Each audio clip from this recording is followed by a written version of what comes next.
করে করে এবং সেটা যদি ইসলামের আলোকে হয় তাহলে সেখানে সুদ দেয়া নেয়া থাকবে কিনা? তাহলে দেখেন তো, জামায়াত ইসলাম যদি ক্ষমতায় আসে তাহলে ব্যাংকে সুদ থাকবে কি থাকবে না। জামায়াত ইসলাম যদি ক্ষমতায় আসে চুরির মামলায় হাত কেটে দেয়া হবে কি না। এরকম প্রশ্ন উপস্থাপিকেরা কেন করে জানেন? মানুষের ভিতরে ইসলামের ব্যাপারে একটি ভয় জাগরণ করার জন্য, ইসলামকে প্রশ্নের মুখে ফেলে দেওয়ার জন্য এগুলো করে। কত কথা বলে রে এইসব উপস্থাপিকেরা। আসলে ফারজানারও পারা যায়, নাজনীন মুন্নিরা পালায় আবার ফিরে আসে, কিন্তু সেই জায়গা কেউ না কেউ শেষ পর্যন্ত দেখা যায় দখল করে।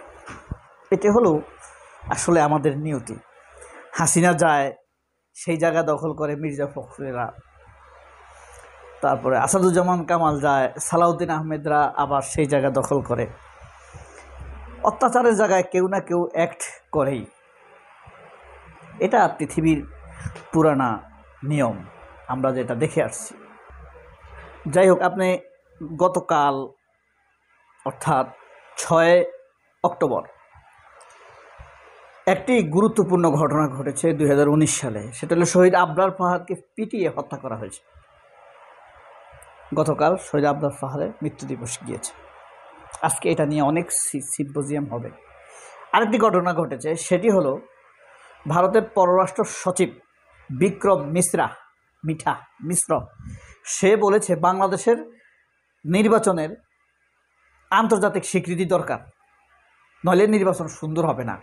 কি ভালো মানুষ গো, বাংলাদেশের রাজনীতি নিয়ে কি চিন্তা করে দেখেন। ভারতের আরেকটা দেশের একটা সচিব, পররাষ্ট্র সচিব, সে আমাদের নির্বাচন নিয়ে মাথা ঘামাইতেছে। এই যে আওয়ামী লীগ তো পালাইছে, বিএনপি, আপনার জামাত, কেউ এটার বিরুদ্ধে একটা কথা প্রতিবাদ করলো না। সরকার সবচেয়ে, আচ্ছা জামাত করে নাই, জামাত ছোট দল, বিএনপি তো বড় দল, তারা তো করা উচিত ছিল, সরকারও করে নাই। আমাদের নির্বাচন আন্তর্জাতিক স্বীকৃতি দরকার নাকি কেমন দরকার, এই আলোচনা সরকারও করেনি। অথচ আমরা 2014 সালে দেখেছি এই সুজাতা সিং নামের এক মহিলা বাংলাদেশে এসে বলেছে এরশাদকে যে তুমি নির্বাচনে অংশগ্রহণ করতেই হবে, তুমি যদি অংশগ্রহণ না করো তাহলে নির্বাচন মানে আওয়ামী লীগের একা একা দেখা যাবে এবং জামায়াতের মাথা উত্থান হয়ে যাবে। এসে কে নির্বাচন করবে কে করবে না, ভারত লোক পাঠিয়ে, সুজাতা সিংকে পাঠিয়ে, কংগ্রেস ছিল তখন সরকারে, তারা ঠিক করে দিয়ে গেছে কারা কারা নির্বাচন করবে। এই বাস্টার্ডের পূর্ব নারী মানে পূর্বপুরুষ পূর্ব নারী, আচ্ছা মানে ঊর্ধ্বতন, তখন এসে আমাদেরকে পরামর্শ দিয়ে গিয়েছে। তখন এসে এই মিথ্যার বাচ্চা মিশ্রা এসে আবার বলতেছে, প্রথমে কয়েকদিন বলছে, ধরেন জুন জুলাই আগস্টে বলছে এটা ইনক্লুসিভ নির্বাচন দরকার, অংশগ্রহণমূলক নির্বাচন দরকার, আওয়ামী লীগের নির্বাচনে অংশগ্রহণ করা জরুরি।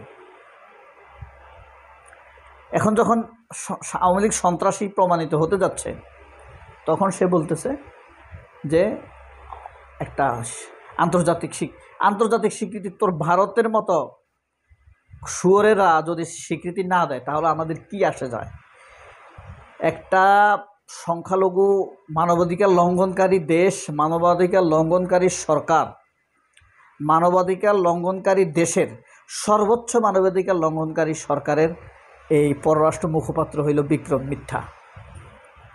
সে বলতেছে আমাদের নির্বাচনের আন্তর্জাতিক স্বীকৃতি লাগবে, অর্থাৎ ভারত মানে আন্তর্জাতিক। দেখেন আমাদের কেউ কোনো প্রতিবাদ করেনি, অথচ এটা নিয়ে আমাদের উচিত ছিল, খারাপ শুনলেও শোনা যায়, শেয়ালের মতো এক সুরে চেঁচিয়ে ওঠা, কিন্তু সরকারই করে না। আরগুলারে কি বলব। আর ভারত বিএনপির ধরেন সালাউদ্দিন আহমেদ তো সেই দেশের রীতিমতো অতিথি, দীর্ঘকালীন অতিথি, 9 বছরের অতিথি। সে এখন আমাদেরকে জ্ঞান দিচ্ছে, তাইলে আমরা কোথায় আছি? আমাদের পক্ষে বলার মতো কোনো লোক আছে? আমাদের অনুভূতিকে জাগিয়ে তুলবে এরকম কোনো লোক আছে? রুকসানা আঞ্জুম নিকোলের চ্যানেলে কি এই বিক্রম মিশ্রের বক্তব্য নিয়ে কোনো রকম টকশো করবে? করবে না। খালেদ মহিউদ্দিনকে এই বক্তব্য নিয়ে কোনো টকশো করবে? করবে না। ডক্টর ইউনূসের সাক্ষাৎকার, মেহেদী হাসানের সাথে সাক্ষাৎকারের বক্তব্যকে মিথ্যা কোট করে নিকোল টকশো করেছে।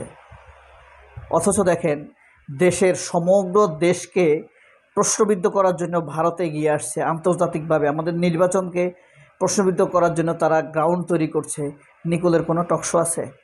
খালেদ মহিউদ্দিন, সালমান এফ রহমানের কামলার অসৎ সাংবাদিক খালিদার কোনো টকশো আছে? আপনার বাংলা ভিশনের কোনো টকশো আছে? কাজী জেসিনের ইয়াতে কোনো টকশো আছে?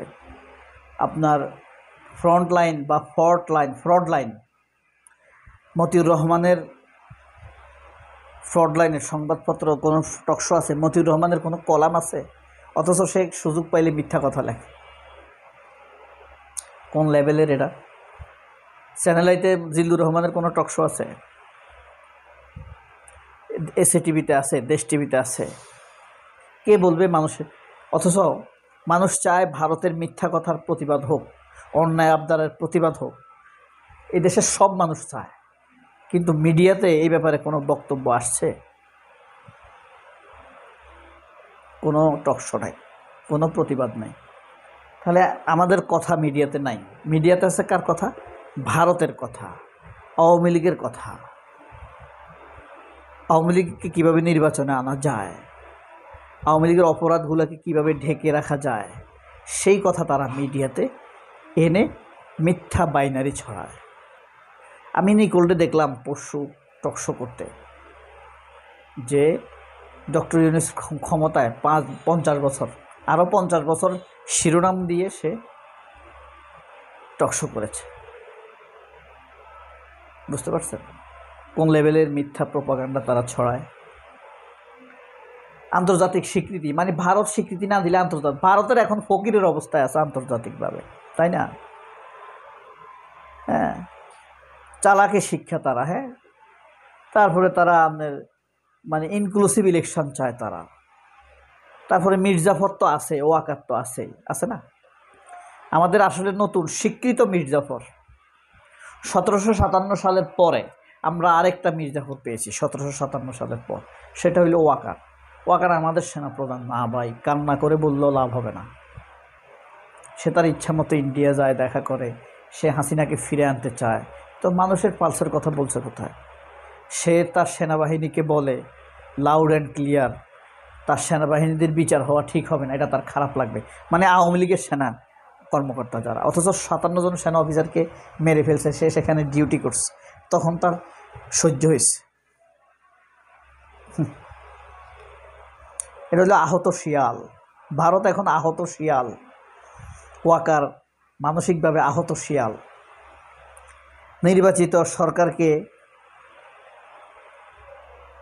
সাথে তারা কাজ করবে, ইউনূস সরকারের সাথে তারা কাজ করবে না। ইউনূস সরকারের সাথে তারা কাজ করবে না।